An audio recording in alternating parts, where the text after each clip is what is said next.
Carp Anglers. James Sanders here from Team Fish Fighters and Daniel Irish from USA CARP Guide. How's everybody doing out there? Great, I'm great. You had a good week? Yeah, had a good week. Prepared, just getting a little bit of odds and ends back home, sorted out. Going back down to Dale Hollow this week, starting to pre-make some of those swims. I'm highly jealous. If you're some of those people who have some of those early sessions this September, your swims are about to get baited, getting ready to bring the big girls in. So. My gosh, I mean, our time is going down there with you. Oh yeah?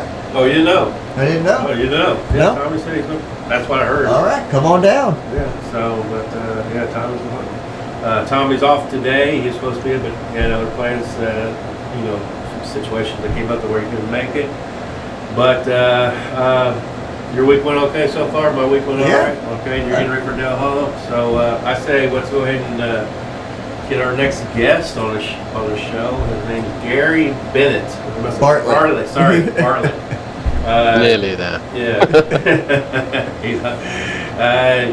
A lot of carp anglers has been talking about him a lot, putting the carp on the bank. Plus, but his merch that he has is pretty outstanding. But let's go ahead and get him on the show. Everyone needs it down there. Gary, how you doing, brother? Very good, very good. A little bit tired. I still work like European hours, even though I live over here. So start work at 5. Have a 3-year-old, another baby on the way. So wow, I've been tired for a few years. I'm gonna. I bet. How's your child? Good. Yeah, Elle, lovely little girl, 3 years old. She's 3 makes me years laugh every day, and yeah, I got another. Well, she's going to be 3 in about a couple of weeks, and then another little girl coming in November. You definitely got your hands full. Yeah, it's going to make fishing so easy. Yeah, I'm sure. Well, it sounds like you already got your hands full, and then now you're starting this whole drop back thing. So I'm in, right?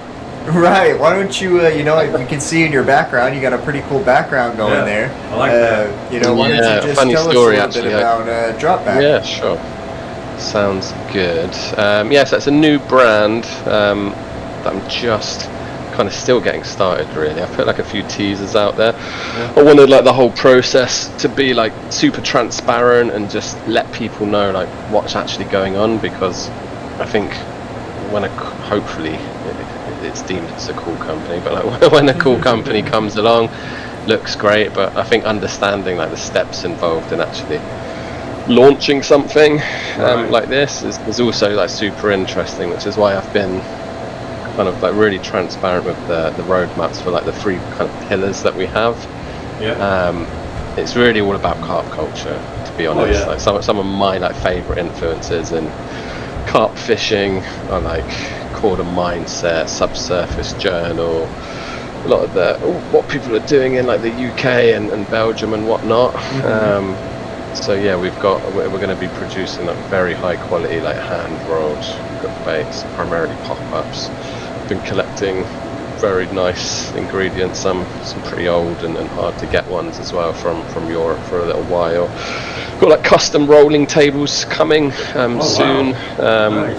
The same ones that like Forgotten Flavors use. They've been a really big influence. Absolutely love what those guys are doing. But at the heart of the brand, it's really about like telling kind of angler stories and sharing them.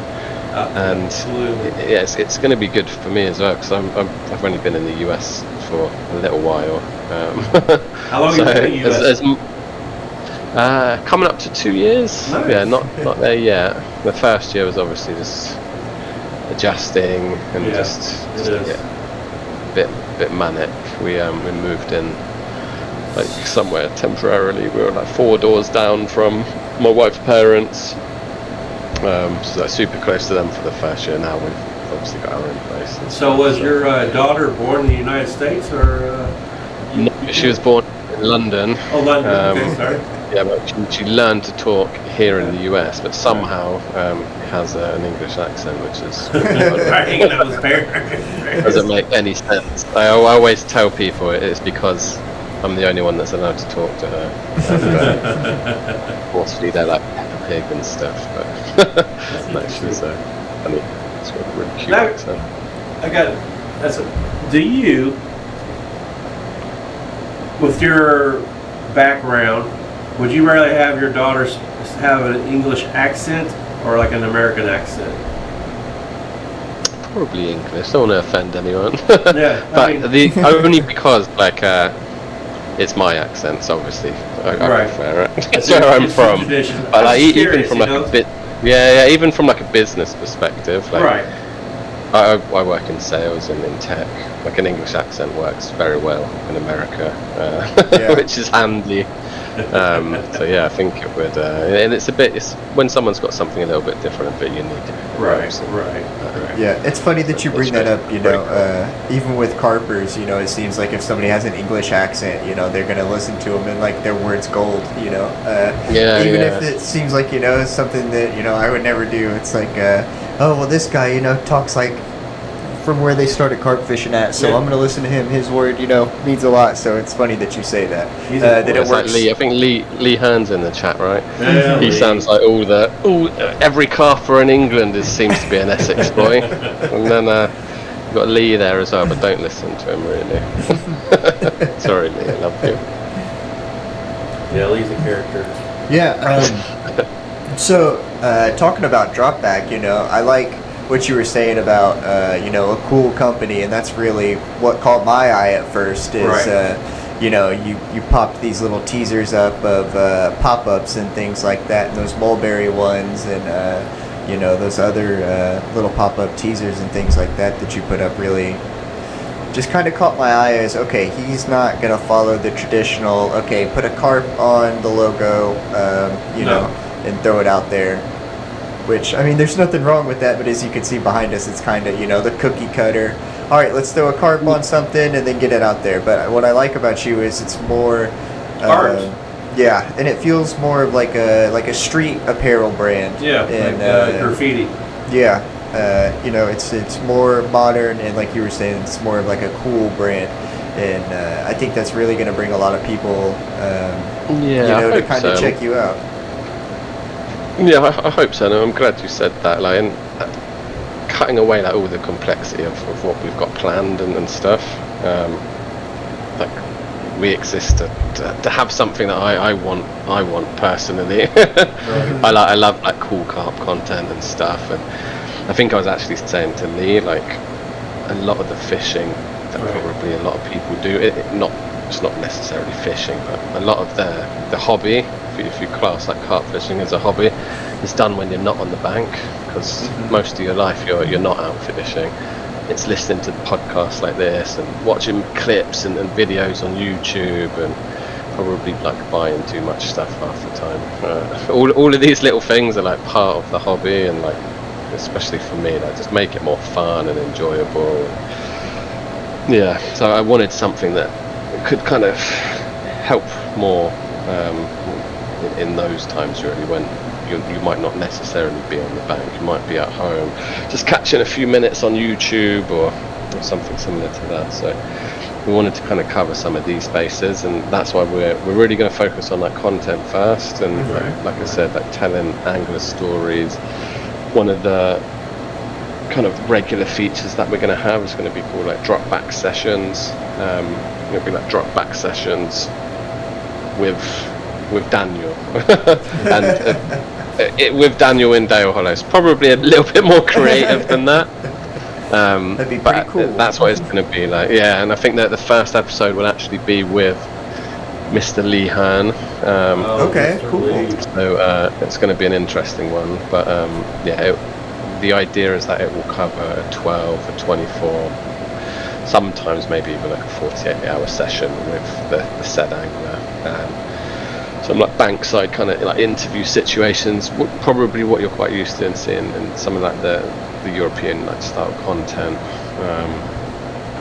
And then, yeah, obviously talking about the session itself, like seeing how they approach it, what rigs they're using, how many sugars they're putting in their tea, not too many if it's Lee.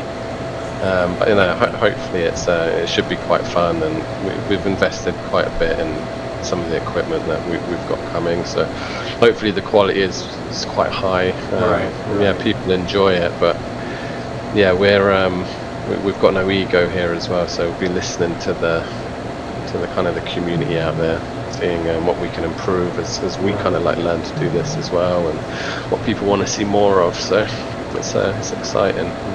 Yeah. And I got a drone, like that's pretty cool, right? The wife doesn't know yet, so I'm gonna have to sort that out. That could be catastrophic actually, but we should get some good content. Which model of the drone did you get? We got a DJI Air 3S. Okay, cool. Nice. Yeah, it's a nice bit of kit. Yeah. And I think they're trying to ban them. To get one quickly. They're very difficult to get right now. Yeah, I think we definitely need somebody, like you guys that is going to make the high production quality films. Right now, we do have a lot of YouTube channels that they are working hard and they are uploading their videos. Like Team Fish Fighters. You guys are working hard. You guys are going out there. We're trying. I just watched your guys' grass cart video. That was pretty cool. I watched that. Nice. But it would be cool to have somebody that comes at it more. What's the word I'm looking for? More like directive focused. More of like a sit down overall film style. Yeah, we wanna. I think that the idea is that content is like king, right? So it's going to be like focused on the anglers that we invite on, especially for this kind of like repeating piece that we do. Yeah. So we really want good people on it.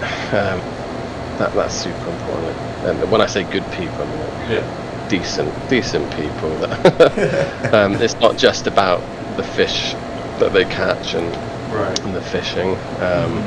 But yeah, we want it to be a little bit more like cinematic, and so it's exciting, definitely.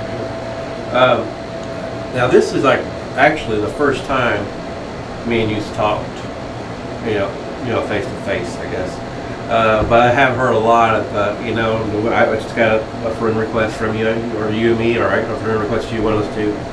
But I wanted to have you on the show because a lot of people were talking about your style, your stuff, and your merch and all that.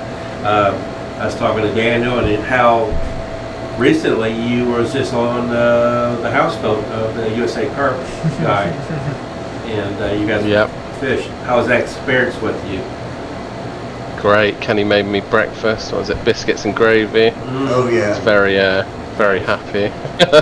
No, it was amazing being on Dale. That was we were chasing some fish. Got some really nice captures there. Didn't get the big go that we wanted, but it just did not matter in the slightest. It was a great experience. Daniel, Austin, Kenny, all amazing. I had a lot of fun. They're a good Daniel team. and Austin, brilliant. Daniel and Austin turned up a bit later with a massive speaker as well. Yeah, that's what I was going to say. Blaring music when you're carp fishing isn't for everyone, but it was like it was amazing. You're in this like stunning place. It's mist coming off the water in the morning and a bit in the evening. It's so picturesque. And you've got some of your favourite music blaring. Makes the blanking periods a bit more fun. Maybe the music caused the blanking periods. We'll never know, but it was a lot of fun. Yeah, we were playing our drum and bass music, so we were out there and. I heard from Kenny. Yeah, he kept saying, you guys are just playing the same song over and over again. And, I'd agree with Gary a little bit that, I kept telling Austin, maybe we should turn the speaker off. Maybe it's scaring the fish. But it seemed like every time I would say that, and he would go back to say, no, it's not scaring the fish. One would take off. And he'd be like, see, I'm telling you, we don't need to turn it off. And then you're fighting a fish with, a music background. So it's really fun. Gary and Kenny's probably waiting for the glow sticks to pop out. Yeah, that's between us three, I think Kenny was ready to just pretty much take the boat back in, throw all of us in the water. The best time was so we're trying to catch this big fish, right? Yeah. So we'd caught like we had some pretty good runs, lots of beautiful fish had come up, but we wanted something a little bit bigger, a little bit more like unique. Right. We were trying hard, and yeah, one of the rods went off. I think Austin picked it up actually initially. Felt what we were hooked into. got super excited. He like passed the rod over to me. I was playing it, and honestly, it felt like huge, really monstrous. Pretty big fight. Austin ran back. Kenny's asleep. Like woke up Kenny like, we've got it. Like, come over quickly. It wasn't. It wasn't the fish we've. It was a carp, decent enough size, but it was foul hooked in the side of the body. Yeah. So as we were pulling it in, it was coming in sideways and like felt like a tag. Oh, was it? Yeah. Was it a drag? So it felt absolutely massive. And there, yeah, Kenny finally got there. I think just after it had been landed and we'd figured it out. Like woken up, Boston was like. And what really scared Just me woken is, up. you know, if you've been down there and you know you caught some of those fish, you know, so that some of the bigger ones start to go towards the bank to try to pop the hook out. They rub their face down on the bank, and you know he has a fish that's hooked in the side of the belly. So as he's bringing it in, it kind of starts heading for the bank. Yeah. And I thought, you know, oh, that's a huge fish. It's going to try to pop you off the bank. So as he's, you know, trying to fight it away from the bank, he's pulling it a little bit harder, and that's only making it go towards the bank more. So I'm freaking out, and Austin's running back to the houseboat to tell Kenny, wake up, we got her. This is the biggest fish we've hooked the whole trip. This is huge. It's huge because, you know, we can't move it. It's like a car pretty much. It's going wherever it wants. It was just such a mess, but it was such a great time. Gary down there was honestly one of my favorite trips of the entire season. Nice. Oh, good. Yeah, it's nice. It's nice. So you got the fish in the bank. Good trip. Well, Yeah, we did get the fish. I think, you know, I ran over there because it was, you know, going straight for the bank. So run over there with the net, and, you know, it shoots straight to the net, and I'm like, you know, we're like, it's like 12 pounds or something like that. I don't remember how big exactly. Gary, do you remember how big? Going on 90. Yeah, it wasn't big, but it felt like it felt very heavy. Yeah, I thought he had a car. It must have just been coming in like completely It was just the way it's coming horizontally. in. Mm-hmm. Gotcha. Nuts. All very excited. But yeah, great trip, great people. How of all the merch? I mean, you say you came out like what 2 years ago on this whole merch stuff, or was it about a year ago? Sorry, all the drop back stuff. Yeah. Yes, sir. It's not even really out yet. It was announced, like teased about a month ago, so it's like super early stages. Yeah, he's been in the U.S. for about 2 years. Yeah. Yeah, I've been in the U.S. for 2 years. Drop back is like brand new though. Yeah, okay. And a lot of people are talking about it like a lot, so That's good. Yeah, it's really good. Yeah. Awesome, really. He's doing a really good job of, you know, the things that he's putting out. I don't know if you saw today. He put out his stickers. I did see that. And yeah, those stickers are Yeah, a few little kick-ass. stickers. I just stickers you like got on it right now. Yeah, there's the first batch. The designers created like 6 kind of more unique ones, and then we've got the standard drop back logo and writing and stuff. But like, yeah, it's really hard for me. I'm super excited, so I just want to put out everything I've got like in one go. But I just have nothing else to post for a while then, so I'm trying to. And I think you probably saw it today. I tried to post like the second sticker today, and a few hours went by and I posted the third one. So couldn't resist. But yeah, there's a few other cool ones. This is come up backwards, but this is part of one which we'll show tomorrow as well. It's a little kind of Ronnie rig with a pop-up one. Just little fun stickers. We're going to give them away with the hook baits that we sell, and Okay. whoever wants them as well. Really, Right. be making like donations to some of the tournaments and stuff. So yeah, I know Nice. everyone loves the sticker. I've got one of like a half naked Lee Hearn somewhere. That's Hello. I think a few people have got that. The Union Jack I flag. can see Lee Really, being like, all over naked. that one. There you go. Yeah. Yeah, he's Uh, actually got he has that printed and Uh-huh. framed. Has it in every room of his house. Very proud of that one, I think. Yeah, so like the look of the stickers, and like I said, the look of the pop-ups, they're very eye-catching. Yeah. I'm really looking forward to getting my hands on them and actually crash testing them, and seeing how they do hold up to other pop-ups and things like that. Right. Because Yeah. my motto is people are gonna buy it once if it looks cool, and if it's cool and it works, then they're gonna buy it forever. So I'm really hoping these things They're, are some fire, and Yeah, I'm hoping they it's something I will can use be. Like, forever. they're not going to be like the cheapest pop-up because they just can't be with the ingredients that are going in them. But quite a bit of research has been done Right. already, and what kind of when I say research, it's looking really at other people's research because carp fishing's a lot older than I am, Right. and a lot of Do you have a website for it yet? yeah, we got dropback.com. It's got Okay. like a drop-back.com. Just Okay. kind of like a holding page at the moment, but that's ready to be launched Right. quite soon. That will have like a shop on that people can buy from and stuff Yeah, as well. But yeah, like the product itself is going to have the best ingredients you can really get. And going back to kind of the research piece, I'm not like stuck in a lab researching all of it. It's research that have been done by people a lot more interesting and a lot more impressive than I am. Likes of like Rod Hutchinson and co. There's a lot of books, there's a lot of literature out on kind of nice. carp baits and how much kind of like attractant should be put into a bait to attract them, how much attractant is too much and Right, actually right. turns the carp off and spooks them. So yeah, they're going to be a little bit more subtle, but they're going to be pretty smart baits hopefully, and they're going to have cool packaging, which always helps. So they'll look cool in the bag. But they'll be decent baits, and yeah, we're really excited about it. And going back to what I said earlier, like Forgotten Flavors, it's one of my favorite companies.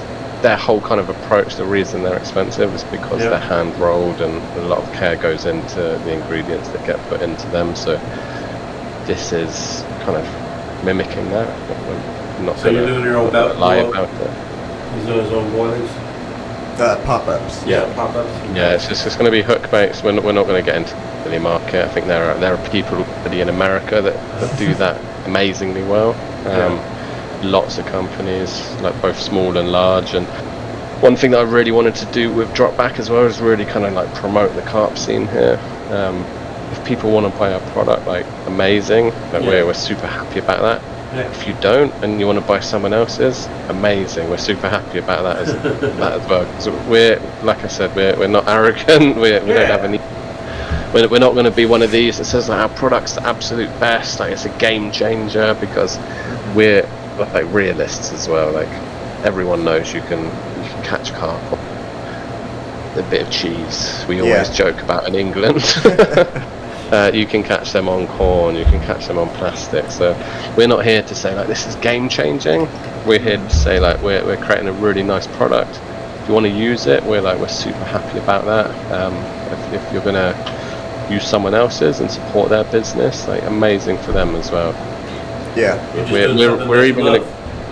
Yeah, exactly. And like this isn't just to make money. Like this is just like an extension of the hobby.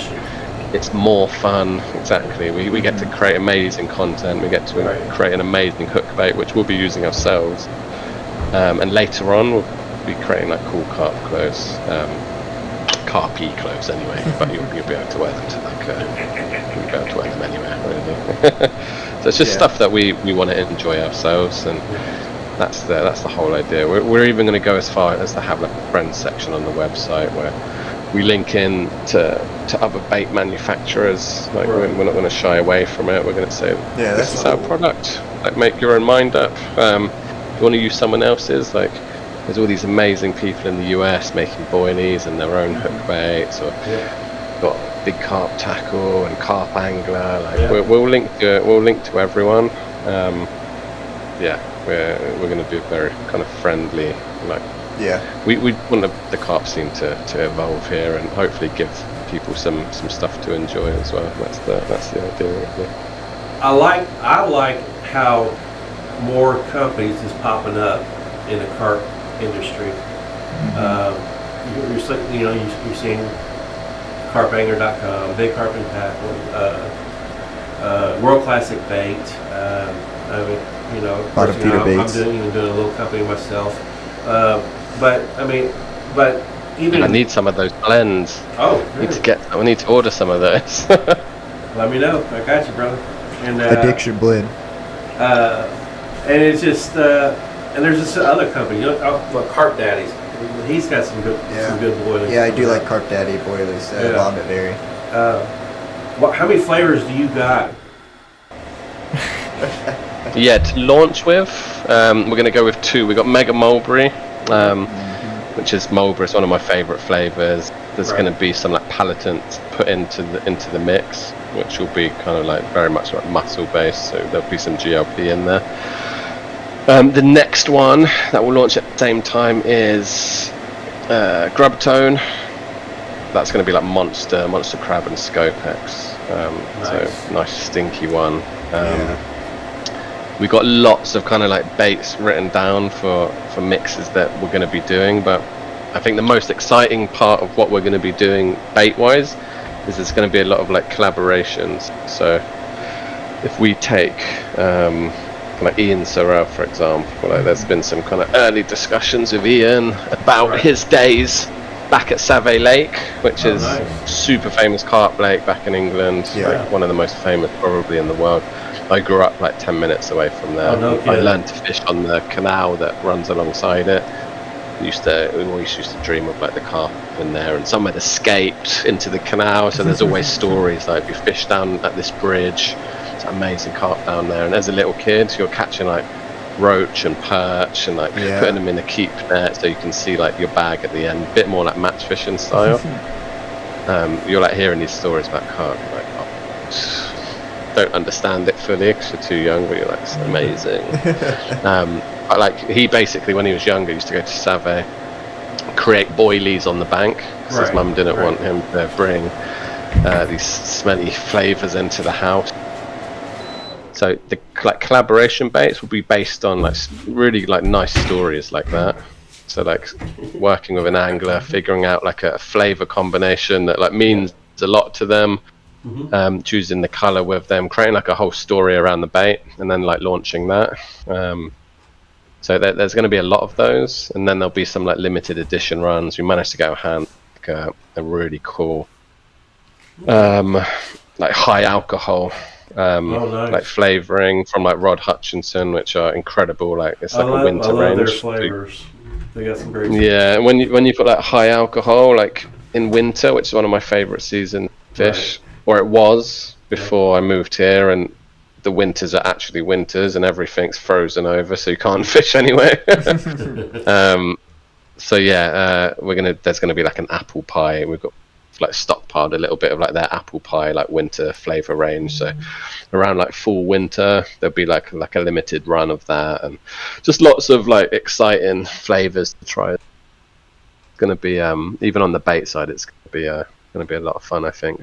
And again, going back to like the anglers, very much like session and story based, and telling other anglers stories, even through the baits that we're selling. So excited about that. Wow, nice.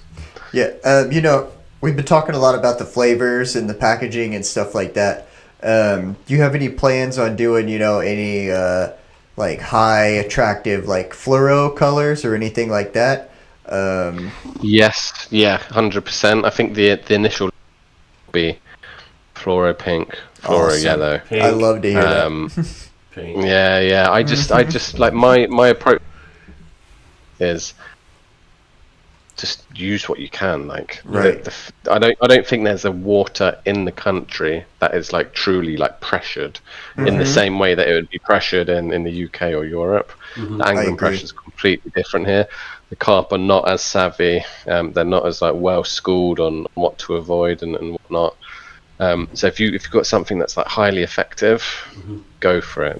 There's a lot of argument over color and like a washed out approach and match the hatch and bright pop-ups. You could spend all day. If you like, probably everyone in chat has a different opinion on it as well. Right. But I think, especially for like the rivers in particular, that having a bright, high attract hook bait seems to be the way to go. So I think with the initial launch, we'll do keep it pretty simple. There'll be like kind of like fluoro pink, fluoro yellow, washed out pink, washed out yellow. Oh, I like that a lot. Yeah, I do like that. Done.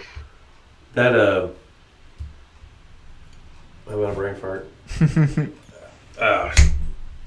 Now the color. I'm not saying about the colors. The fishing down in London is the water's a lot different. And did you have to like re-strategize your whole fishing techniques when you came to the United States? Yeah, a little bit. The fish in the UK are like harder to catch for sure. Right. But there's like more challenging waters here. It's like it's weird. The waters themselves are in England, I would say. Right. But the carp are more challenging there. Here, I think it's like the other way around. Like the carp are less challenging because, especially if you go to a river like the CT, there's so many fish. Right. Like you could spend your whole life fishing there and maybe never catch the same fish twice. Like it's wild. Literally, it is wild. But the waters themselves are much more challenging. Like you're fishing in a big tidal river. There's a super strong current. Right. You've got up your leads. You've got to try and think about like where your bait is ending up, when to actually put the bait in. So like watercraft especially on the river, the lakes are probably a little bit more similar. Yeah. But when it comes to the rivers you have here, it's a whole other ball game. And I'm an amateur. I've got a lot of learning to do still. Starting to figure it out, I think, which is handy. I've lost enough leads and rigs now to learn a little bit. But yeah, it's the waters themselves, I think, that you kind of have to shift gears a little bit for. Like I would never use a 6 or an 8 or a 10-ounce lead in England, because I'd primarily be fishing still waters, so very much used to like 3-ounce, 3.5-ounce distance leads, helicopter setups, very different rigs, different baiting approaches. So yeah, just shifting from like still water to river, that's been the biggest adjustment here. And then the seasons are very different. Yeah. The weather systems very different. I think I said a moment ago, my favorite season to fish in England was winter, which even a lot of people in England are like, they don't particularly like it, but for me it's super quiet, especially like park lakes and stuff where you've got really old, hard to catch carp, super low stock counts, so it's really hard fishing. So you do, but it's really quiet. Maybe? No, it's like in the UK, no, because it doesn't really freeze over. Really? You're getting out your bivvy at 3 a.m. because the alarm goes off, and it's like everything's frosty. It's very cold, but the water is like clear still. Now you're in Connecticut now. Yeah, now I was like, okay, I'll go out fishing. Right. But you can't. It's just like a foot of ice or whatever. Everything's frozen over. Yeah, they're not this winter, but the one before. Yeah. When I kind of first arrived, I did get out, and I wanted a snow carp. I think Lee had mentioned it once, like snow carp. So it's like, okay, I need to go get one. Got to the lake, and it was like half frozen. Waders on, like waded out on the ice, smashing the ice up. So there was like a channel through the ice to the bank, because there was some open water. A couple of solid bags. Managed to get my snow carp. I had to like live in waders basically and jump into this freezing channel and smashed up. Got the carp in, got the picture. I was like, okay, don't think I'm going to do that again. But it was. So Jamie has a question, and she said, "Is it more rewarding to catch a wild fish than a fish in a stocked pond or lake?" I assume talking about the UK, like syndicates and things like that. Yeah, I kind of have a two-part. Okay. Yeah. Uh, No, go ahead. I was going to say, when you were over there, did you fish syndicates and things like that, or wild water? And if you fished both, did you notice a difference between those fish? And then my second question to you would be, which is more challenging? Do you find it's harder to fight the water over here in America, or is it harder to fight the fish over there in Europe? Yeah, no worries. Sorry, my audio cut out for a second. Okay, you're good. If I can hear you now, I got to what was more challenging. Yeah, what is more challenging? Do you think it's more challenging to fight the water over here in America, or is it more challenging to fight the carp over there in Europe? Yeah, I would say, it's going back to Jamie's part of the question first. Mm-hmm. It's just as rewarding, I think, both. Like, there's different challenges associated with both of them. Maybe it would be a bit more rewarding. I don't think this is country specific, actually. Right. There's a difference between fishing a river, fishing like a lake or a pond, right? Right. Because in a lake or a pond, you can actually target a fish. If you're trying to target like one particular fish in a river, then I think you're a bit nuts, because river systems are massive. It might be in another state. you can't do that. But if you're in a lake or a pond that's enclosed, then you can really start to target a particular fish. And if you are hunting like one big fish, which is probably what a lot of people are doing, in like a syndicate water, for example, and you actually get it, like you're gonna feel like elated. You're gonna be over the moon with. So I don't think it's like a distinction between the two different countries. It's more like, are you actually after a certain fish or not? And then what's more difficult? I think the fish here, because they're wild and the angling pressure is completely different, they're a bit like easier to catch here and like to get runs. Right. But it's like I said, it's water that makes it difficult here, not necessarily the fish. And it's the complete other way around in the UK, I find. Okay, I can dig it. Okay, yeah. Jason Reckhart would like to know, what's your preference on rod style? American medium heavy or European 3.5 test curves? Now I know Gary, I know he likes the European 3.5 test curve. He's got a real nice set of rods. Nice. I prefer the European 3.5 test curves. What about you, James? Do you like the European style? I like the 3-point, yeah. Yeah, you like those? Yeah, yep, 3 for 3. We prefer the European. Now you can catch carp, on the American medium heavy, those bass rods, those flipping rods, stuff like that. Yeah. The only thing that I tell people is you notice when you lose a fish that, you probably could have got that fish out of that snag or away from that snag sooner if you did have that 10, 11, 12-foot European rod. Yeah, I'm all about 12-foot 3.5. Yeah, you guys are crazy with those. I'm not tall enough for the 12-foot. I'm like 5'5". You don't do 12s? No, I do. They're just 10s. good for everything. Good for everything. I like my 12s when I do a long session. Like if I'm there for a week or maybe like 3 or 4 days. But if it's a short session, then of course, I'll probably break out my 9s, and just Nice.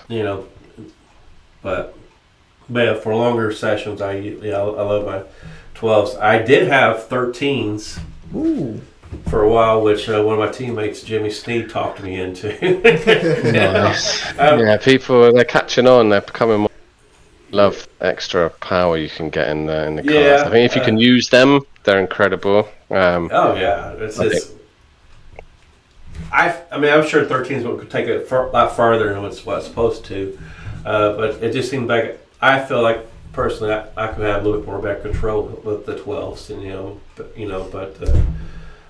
when first time I did the 13s because I'm so used to the 12s, it was like It went straight up into my lead lands right next to it. We're like, what the freak? Yeah, that's Austin has the 12s and I have the 10s. So every time I pick up his rod or I go to cast out his rod, I'm always like, whoa, I got an extra whole 2 feet of. There's a question. On your handle, what size your handles do you have? Do you have a left-hand side or on the right-hand side? The handle on my reel? Yeah, on the reel. Yeah, exactly. Oh, wait, on the left.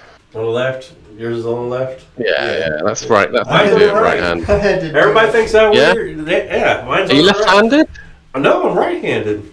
No? Okay. Yeah. I mean, I just feel a better control. I think it's because it started from way from the beginning when I was a kid, and you had the push button, whatever. Some of my teammates will say I still use the kid rods, or fishing rods. But no, I just been, but it confuses a lot of my teammates if I'm not around. Or they get my rods or something. Up the rod. Like, why you got it on the right hand side? Because I don't know, it's just I'm comfortable with that way. Wait, I think I have mine on the right hand side. Do you Now have that I it think on the about right? it. Yeah, because when I go to take it off, I think I have to collapse it that way. I might, because I think my dad is left-handed, and he messed me up. I think because there's a bunch of stuff that I do messed up. Like I shoot a gun with my left hand. My left eye is my dominant eye or whatever. Oh. Yeah. Raphael don't like you. Yeah. I know. Raphael said, I don't like that Gary guy. Yeah, it happens. You You probably got a lot of haters out there, don't you, Gary? Yeah, hopefully not. Yeah. You seem like a real nice guy. I don't see why anybody would hate you. It's Ricky jealous of the beard. said he started using his 13s this year, and they're a little different casting. Yeah, I think I gotta look into getting 12s or 13s or something like that. Fun. But like I said, I like only using them for long sessions, not short sessions. Like if it's maybe now the house boat you guys are set up on, that's perfect. The size of the rods. Well, you guys probably using 9s or 10s on. Yeah, I use 10s. You're not using those long 12 footers or anything. I mean, 12 footers are supposed to be for longer castings and also better control when the fish comes towards your, I was just thinking. I like sessions. 12s are like the perfect all around. I have used 10s as scope for a while because I was doing a lot of this is actually wild fishing in the UK.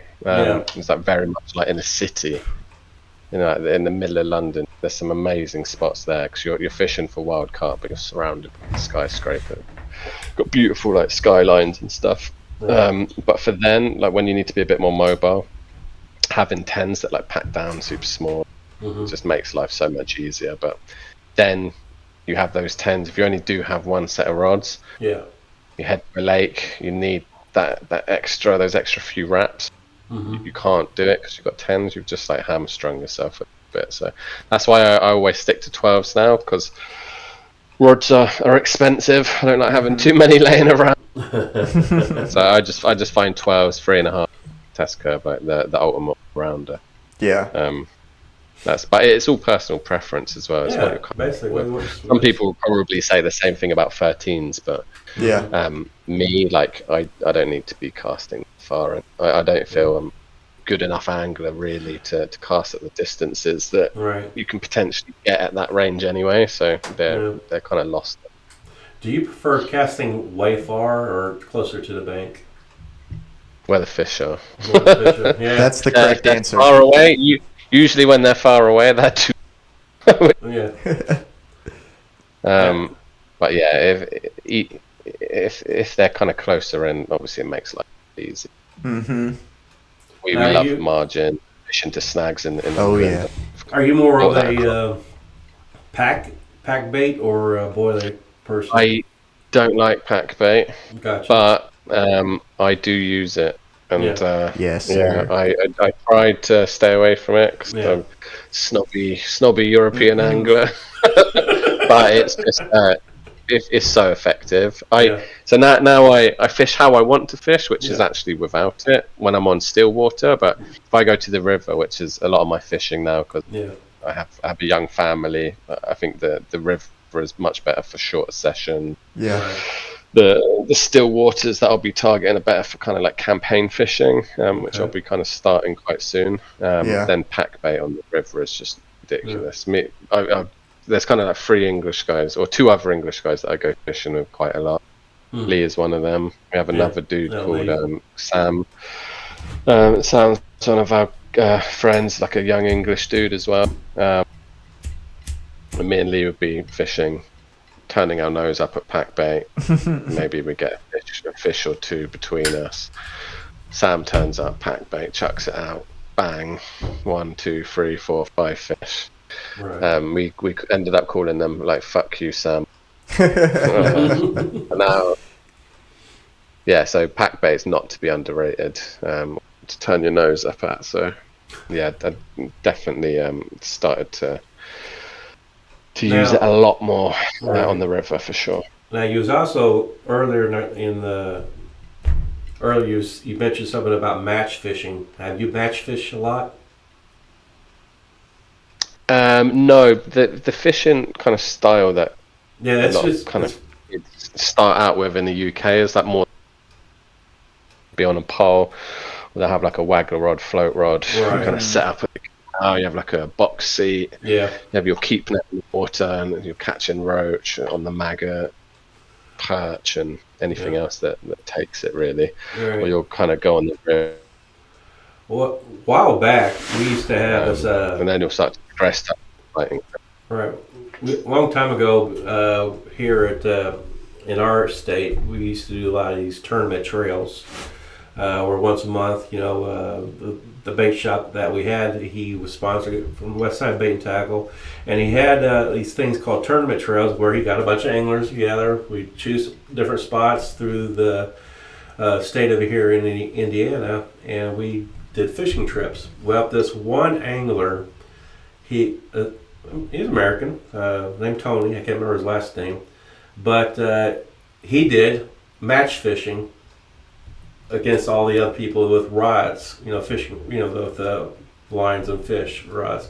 But he was also pretty dominant on the whole circuit board because the way he was doing it, the low drops right there. I mean, it's fascinating to watch, how match fishing is. Especially when they go with the poles. And again, when you're a kid, seeing these guys on the canal. It's just like pole segments and bits of elastic. It's like that's amazing. And it's basically you're right, constant. It has to be precise all the time. And it seemed like get that one. I mean, you drop that little piece of pack bait, I guess, right there on a little small piece, right in that one spot each time. A little line. There's something to learn from. To get into carp angling, like yes. They're so well prepared and like so comfortable. If you look at like match fishermen, they're never stressed. They're never like in a mess. They're just super chill. Like they know exactly what they're doing. Like they're focused. Everything's clean, super well organized.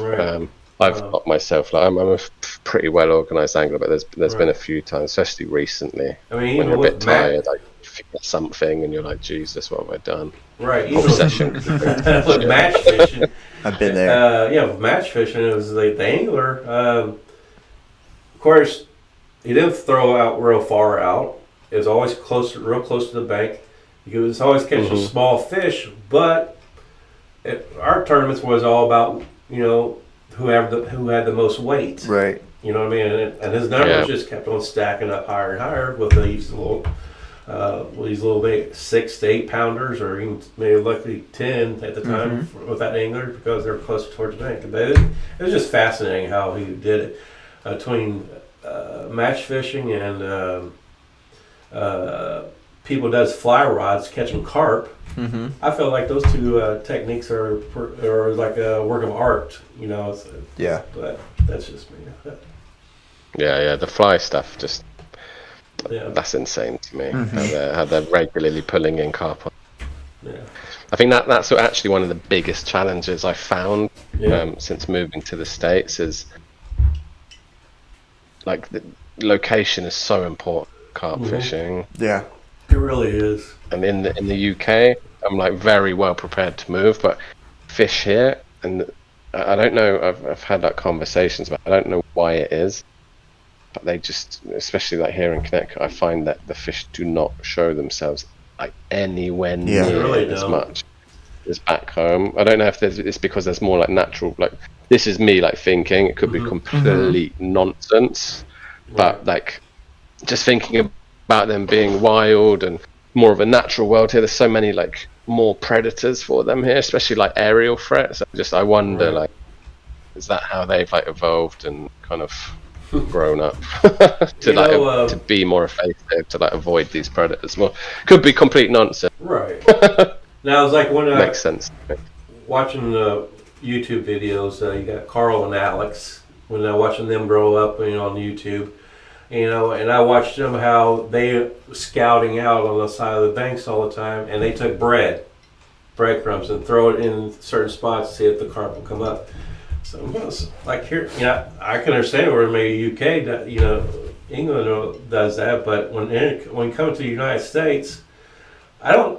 And I try that. I don't see one damn fish carp trying to grab my piece of bread at I all. would love that. I've tried myself. Bluegills, but I don't think. Yeah, the whole idea of that is you'd put the bread in or some Yeah. dog biscuit, and you leave them to it. They come Right. up, they get comfortable taking them off the top. Then you put your rig in on the top, and then you'll be like into one. But yeah, I've tried here, and it's just Yeah, it's bread into the water for no reason. That's I like to fish. I don't just like to food into the water for no reason. Try not to do it. Do you? How about chumming? Do you like chum right when you come to the first session, or do you Yeah, it chum depends. a couple days before? Completely depends. Like, depends on how much time I've got. Right. I've like I said, I've got a young family, so my sessions can be quite 30 short. Wow. Yeah. So a lot of the tactics that I use are based around very small amounts of bait. I'll be fishing. We call it like fishing for a bite. Right. I don't want to create like a feeding situation. I want a fish to come straight into what I put out. They're already on the hook bait, and I'm going to catch a fish, and that comes from a lot of the winter fishing that I've done over the years. So like PVA bags, I think pack bait can be good for that as well, because it's similar to a PVA approach, especially if the current's not as strong, it's not scattering as wide. Right. You're putting a very small amount of bait there, your hook bait is there. You just increase your chances of that bite. You're not going to create a feeding situation, because they're not going to be chumming around for hours and more fish coming, but you're definitely upping your chances of bite. So because of the sessions for me at the moment are like shorter, they're a bit more opportunistic. Yeah.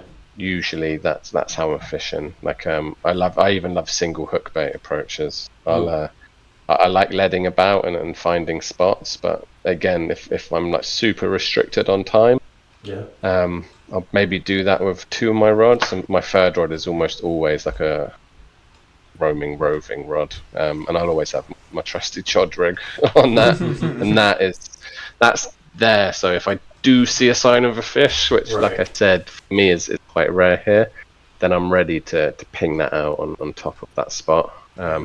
More often than not, a lot of the fish that I catch are my single baits, to be honest. No chumming at all, no other bait, just one single high attract pop up, and into the fish. Yeah, I love. It's dictated by the time. I like river fishing a lot because the fish are more stronger. Once you, even if they're just a small little guy, I mean, they fight pretty good. Yeah, it's just looking at the chat, West Coast bait boats. Yeah, I love mine. Yeah. So when you're going to those, when you're just doing those couple hour sessions and things like that, are you going to the same swim every time? Kind of, just hammering out this one swim since you do only have a limited amount of time. No. Or are you popping around? Yeah. If it's on the river, it's usually pretty random. Right. It's very random. I'm not because I'm doing these shorter sessions. I'm not putting a lot of bait out. I'm not really building up spots anyway. And like my thinking on the river is very difficult to build up spots anyway, because the food's just being taken God knows where. Like none of us can see down there. So we know how strong the currents are. If it's a lake, then spots have already been mapped out and noted down. So I'd be more likely to fish like 2 rods on a spot that I kind of know is clear, or I've been told about by a fellow angler, relying on kind of their knowledge.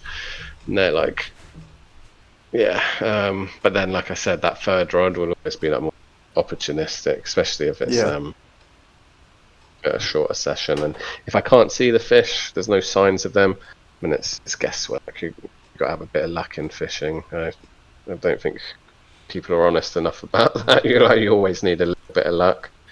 Mm-hmm. But yeah, that third rod will always be sent out to either showing fish or where I think the fish might be.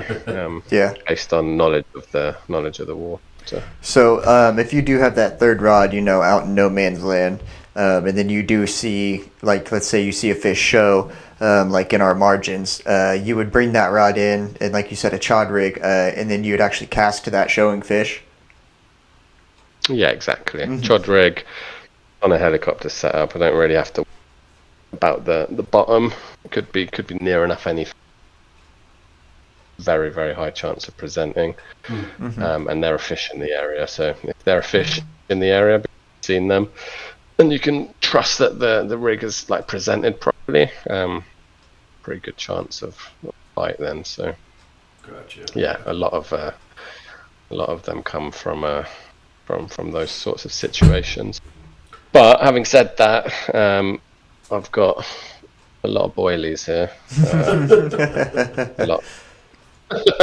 And they're ready for a proper campaign. I've just got a new boat as well. I think I was telling you at the start. So we're going to be kind of launching a proper campaign. Hopefully a lot of it's documented as well, but there'll be a lot of pre-baiting over a long period. We'll be building up a few spots, and that's going to be that's not going to be a single hook bait approach. There's going to be a lot of bait put in on that, and that's going to be like the autumn leading into winter. Really excited about that. Any big plans in the future with your company that you're excited that's probably coming up here soon? Yeah, anything you could share with us about? Yeah, I think I've been really like. It's early days still. We're waiting on some of the equipment so we can really kind of have the quality at the level we want, that we want to share it at. That goes for both the hook baits and the content that we're going to be creating. So yeah, those two are very much in the works. We have a lot of the camera filming, videography stuff is going to be arriving on Friday. New drone also on Friday. So basically, this is a YouTube channel, right? Well, kind of. He's doing a little bit of it all. That's what's kind of cool about that's what I like about Dropback is they're gonna have some cool apparel, they're gonna have some cool pop-ups, and then at that same time they're gonna be telling stories about all the clothing anglers. Is more work. We thought it would be. Luckily, my wife has a PR company that she runs, so she knows some like clothing manufacturers. Nice. There's some early conversations with them, but clothing is a nightmare. It's a nightmare, How did you come up with the name? So that's going to take long. How did you come up with the name? The name. Just looking for a cool name that hadn't been taken. No, it is. Cool one thing one thing I really wanted, like before I actually got to the name. I was like, I need and want. I don't think I needed this, but I really wanted like a company like logo that was like symmetrical.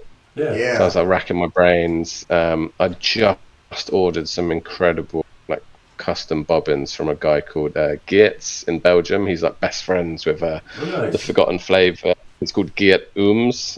Makes him amazing bobbins and stuff. He's like best friends with Forgotten Flavor guys, or like the Belgian crew. So ordered some from him and a bobbin. So I got one of my friends who's a designer to help create the logo. Nice. Wanted it super symmetrical, and I was like, okay, this is the logo for sure. Now I need to come up with a name what's associated with a bobbin, and like drop back, and it sounded almost a little bit like craft beery, like a bit like cool and relaxed as well. Yeah. And then You hit it started on the kind of nose. coming up with this like session focused approach. So yeah, that's how I came up with. I like that. It's a good story. You got any more questions? Yeah, no, I think we'll have him on again, in like a couple months, after he starts releasing some happy stuff.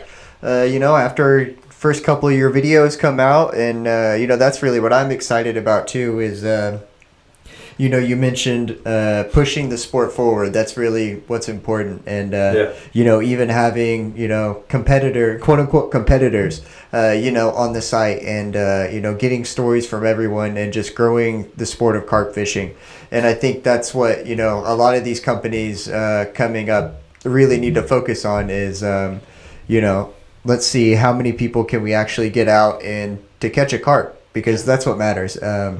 We can exactly. keep talking until we're blue in the face, about what needs to happen, but nothing's going to happen unless we grow the sport and, educate the new anglers coming in. Exactly. So I think it's really cool that you're doing that, and I really appreciate it. Yeah, good job. Yeah, nice. I mean, look at the chat that we've had tonight, and people from different brands, companies, and people affiliated of anyone, and speaking to you guys, like this all falls under community, right? And like the community aspect of carp fishing is something that should be really enjoyable as well. So that's kind of a big focus for us, and that's why we prop up as many other people and business as we can. Right. Yeah, I love it. I love talking about it. Even if it's just I like talking to professionals, or even just an average Joe carper, I think everybody has their own little story they could share, and just whatever little story they got, you're learning. Yeah, it goes back to what I said earlier as well. Like we're enjoying our hobby of fishing right now, and none of us are anywhere near a fishing rod or water. Yeah, and that's where you enjoy a lot of the hobby. Mm-hmm. But there's this whole other aspect to it where it's like community driven and watching others enjoy themselves, catch fish. Absolutely. So, yeah, that community part's super important, I think. Yeah. All right. Well, I've loved talking to you, Gary. Be on the lookout for Drop Back. Some really big things coming from them over there. Would you like to, have any final words, any closing statements before we get on out of here? No, thanks for having me on. Good to talk to you both. And like I said, I'm gonna be really transparent. It's early days for us, but we'll keep everyone posted with how we're advancing. There's a bit of learning for us to do as well, so hopefully we don't. I definitely want to get you on my show. Ruin it, but I show will here in the future. Yeah. See how you. Yeah. Well, I'd love to come back. Yeah. Love to. I will say this, like the first episode we're going to create content-wise. Yeah. I've already like kind of mapped out some of the scenes for like the less serious side of it, and it should be really fun and fun. So I'm looking forward to it. Like that. Should be good. So. All right. Well, have a great night, Gary. Great talking to you once again. That is Drop Back. Please check them out. Yeah. Thanks, Gary. Cheers, guys. Cheers. Thanks, everyone. Bye. Bye. Gary Bartlett. Yeah, I knew, like we said, we had him out there on the houseboat, for a couple days. And Austin and I came out there and talked to him. I think we were out there for 2 days with him. And we just immediately hit it off with Gary. He's sounds like an awesome angler. I mean, he knows a lot. He's over there from the UK. Like I said, don't let that accent fool you. No. But he definitely knows what he's talking about, and he wants to get more Americans carp fishing, and I think that's really what matters is spreading the community. I definitely agree. So, great show. All right, great show. Thank you very much. Thank you. Thank you everybody for watching. Thank you everybody that was commenting. We couldn't do it without you viewers. We'll see you next week. James has got it on his own next week. Everybody get ready. I'll be in there chatting. Boy. I'll be a viewer like you guys. So we'll be ready next week. And tight lines. All right. Thanks, guys. Thanks for watching.